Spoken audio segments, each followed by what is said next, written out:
Vax was curious about the past. She wanted to learn everything.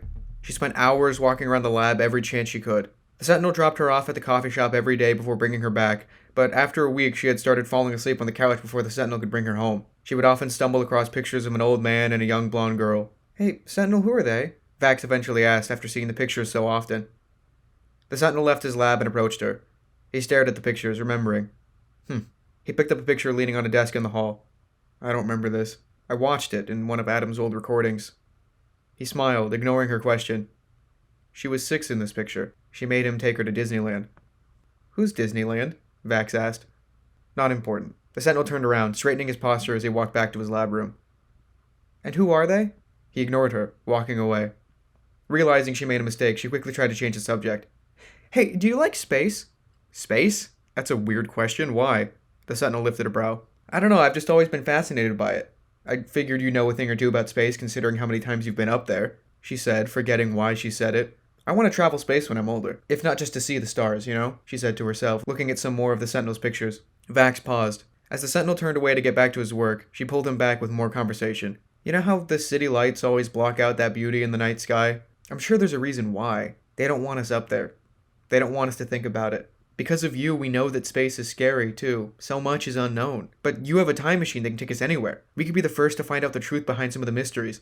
"Not that I care, but if I did, what did you have in mind?" The Sentinel turned around and walked back to Vax. "Because it sounds like you have a very specific mystery in mind." "Do you have a computer?" Vax asked excitedly. "Of course." The Sentinel took her to his research room, filled with computers that would be considered ahead of the time for the 21st century. "Whoa, these computers are old. What's with all the cords? Why isn't this hollow touch? Where's the voice command?" "You'd know if you paid attention, future girl. Just show me what you want to show me." "Okay, right." Vax sat down at the nearest computer to her. She clumsily made her way about until she found the web browser. She searched for The Sounds of Planets, laughing at the sound of the clicking keyboard. She chose a video and skipped through it until she came to a section on Saturn. She turned around excitedly toward the Sentinel. "So, this really old space group called NASA made a machine a long time ago to listen to all the planets in the Sol 1 district, right? All the planets sound boring. All you can hear is wind. But then there's Saturn." She pressed the play button. The Sentinel wasn't interested to begin with, but as the video played, thousands of thoughts swam through his mind. The planet screamed, as if thousands of creatures were in deep pain. The Sentinel took off his sunglasses and looked at Vax wide-eyed. "I want to go to Saturn," Vax said. "It's my favorite planet. It's beautiful. And scary." "Saturn is a gas planet." "Right, but we can get close. There are like a million moons to choose from." The Sentinel held his hand out to Vax. Vax stared at his hand. "You're kidding. Come on, let's see Saturn." Vax took his hand, and they flashed away. They appeared on the surface of one of Saturn's many moons. The ground was cold, firm, and rocky. The air smelled of rotten eggs, and the landscape was filled with small lakes of methane. Rocky structures jutted out from the ground and shot into the air, surrounding hills of stone. In the far distance, they could barely make out steep ranges of mountains with hundreds of peaks. Vax let out a breath, expecting her lungs to be crushed by an alien atmosphere. "How are we breathing?" "The box has its own mini-atmosphere, just in case." The Sentinel turned around and Vax did too, looking up at the sky as she did. The Sentinel outstretched his arms. "Would you look at that? The view from Titan." He smiled. "Saturn!" He stared at the massive planet in the sky, admiring its scale and existence. "Now this is getting out of the house." Vax slowly approached the Sentinel, hugging his arm. "Thank you," she whispered. They stood in the cold for several minutes, forgetting why they were there in the first place. As Vax stared at the massive planet above, the Sentinel glanced at her. His smile faded as he glanced further down. The ground was translucent and cold. It was ice, and beneath it was a vast sea of liquid methane. He strained his eyes. Something was down there. The Sentinel nudged Vax, gesturing to the ice. "Huh?" Vax was distracted by Saturn, but as she looked down, she screamed. Through the ice, a giant eye blinked. Immediately, and without thought, the Sentinel blasted the ground with plasma. The ground beneath them shattered, and they fell into the deadly cold liquid below, closer to the beast. The box's protective programming activated, surrounding the Sentinel and Vax with its shield and draining liquid. They floated under the ice. Vax rolled herself in a ball, freezing. The Sentinel took off Vax's crackling and freezing hoodie. He rubbed his hands together, creating a flame. He hovered his hands over Vax. "What was that?" Before the Sentinel could answer, a shriek echoed through the sea of methane, shaking the shield. "Sentinel, I'm fine. Warm yourself." A tentacle latched itself onto the shield. Several more followed, and the eye pushed itself against the shield close to Vax. She screamed again. The Sentinel's hands immediately flared, but he held back. It was apparent that it took some effort not to incinerate the creature. He breathed heavily. The creature's eye opened like a mouth, showcasing many rows of thin, spine-like teeth. It screamed with such intensity, bright blue electricity was emitted through its mouth, and it began leading its way down its tentacles. The shield flickered. "Shield integrity compromised." The box flashed a deep red. "Shield integrity compromised."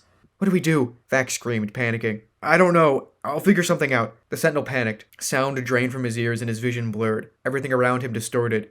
He looked at Vax, but it wasn't her. Matrona Tempest shivered in Vax's place. The Sentinel's head pulsed, burning like it was about to split in two. He screamed, hands covering both ears. Vax tried to comfort him, but the box's lights went out.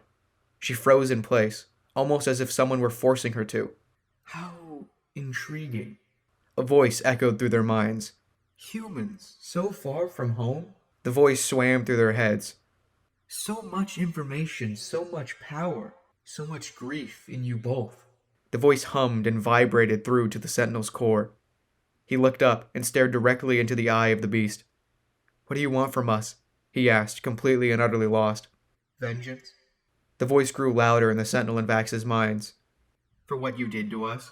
"Us?" The Sentinel struggled to ask. He reached out for the box, and the shield began to leak. "What did I do?" "Yes, we are the Krantharnics, the Terrors.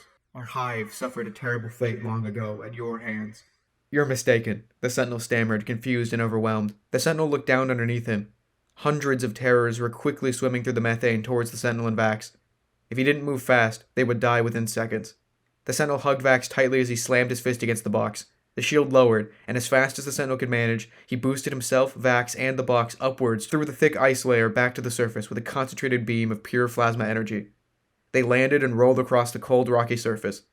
The box was completely drained of charge. The Sentinel stumbled onto the floor, his legs failing him. He surrounded himself and Vax with a dome of crystalline plasma and hurriedly began warming them. Some of their clothes were frozen solid. The box was covered, in and out, with a layer of ice. "Your tricks will do nothing to escape us, Sentinel." The voice reverberated through his head. "Your senseless violence cannot counter our superior intellect." "Leave me alone." The Terror's voice echoed through the air, slithering into the Sentinel's mind. "Incapacitate the mind, and the body cannot resist." He turned toward the Terrors. He stood on solid, refined stone instead of ice.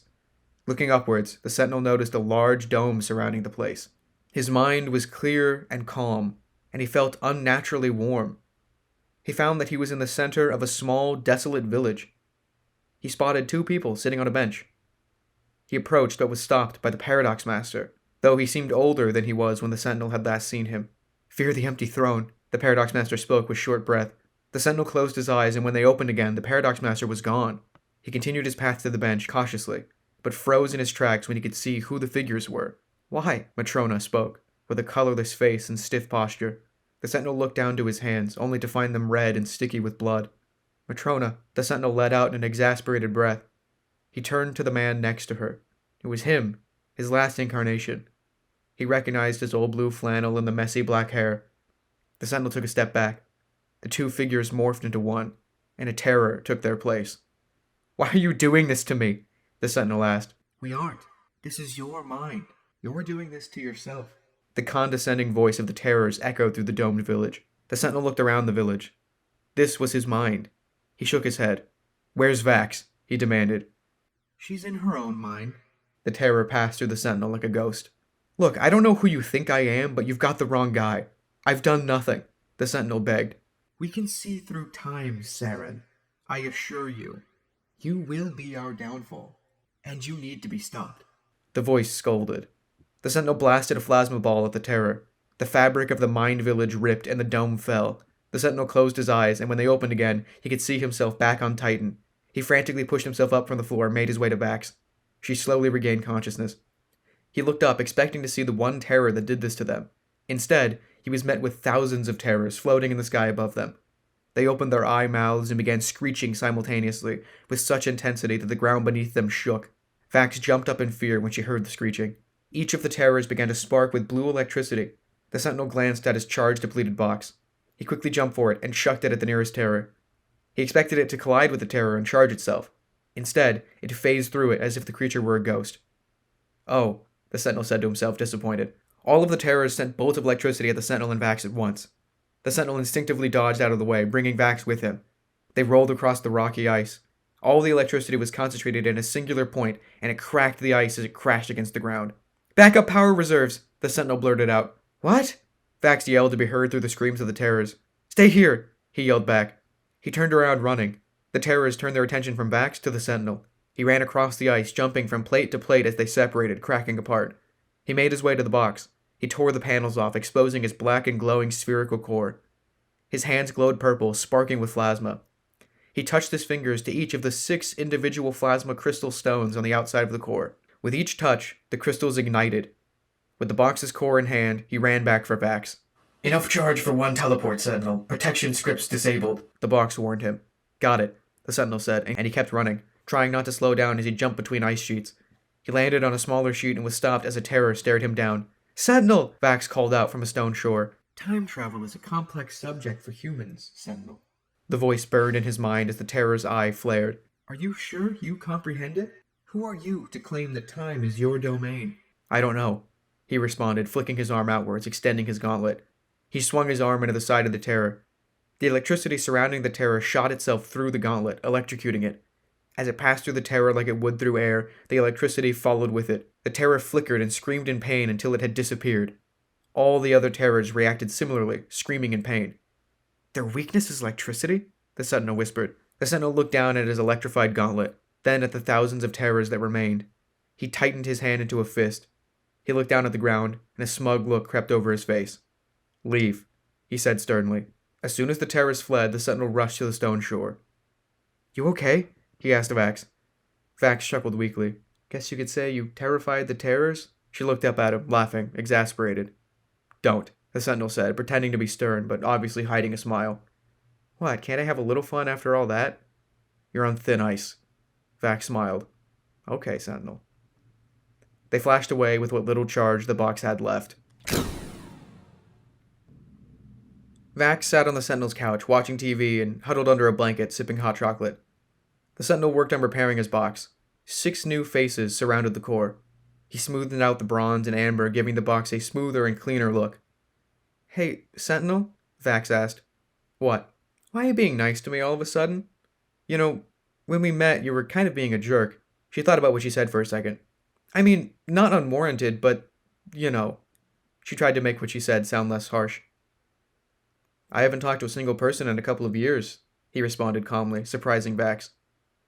"After losing my best friend and daughter, I didn't feel like getting attached to anyone, and unsurprisingly something happened to them because I'm dangerous." He looked down at the box. "Oh," Vax said under her breath. The Sentinel thought about what had happened on Titan, with the Terror taking him into a physical embodiment of his mind. He looked at Vax. "When the Terrors trapped us in our minds, what did you see?" he asked. "Nothing," Vax was quick to respond. "Really? I find that hard to believe," the Sentinel asked, skeptical. Vax sighed. "I saw the universe ending. A TV with a face, an empty suit, and a wedding dress next to some guns. Also, it was in space? Or somewhere? There were thrones." Wait, what?" the Sentinel said, confused. "Space? The end of the universe," he laughed. "All I saw was a small town." "I wish I had your imagination. The Terror told me it wasn't my imagination, but it was a culmination of who I am, like it represented me or something." "Oh." The Sentinel paused. "Then why did I get a small town?" "Who knows?" Vax said quietly. It seemed she knew something more. "What kind of life would you lead to have that sort of thing affiliated with you?" the Sentinel questioned. "I don't know." "Well, let's take you home and find out." The Sentinel walked into the living room from the lab. He held out his hand, while the new box floated above his shoulder.